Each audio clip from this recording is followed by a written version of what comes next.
m'està semblant molt interessant i sobretot em sembla molt necessària tenir aquest tipus de jornades per crear aquest equip entre els doctorants de l'IDIAP Jordi Gol i a més això oferir a la resta de gent que també faci el doctorat amb nosaltres.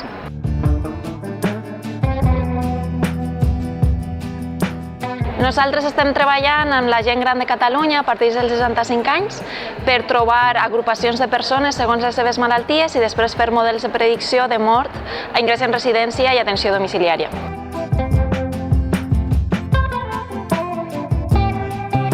Jo crec que la paraula, si només fos una paraula, seria oportunitat. És un espai que dona l'oportunitat per fer recerca amb les dades d'atenció primària i, a més, de treballar amb els metges i els professionals d'atenció primària mà a mà.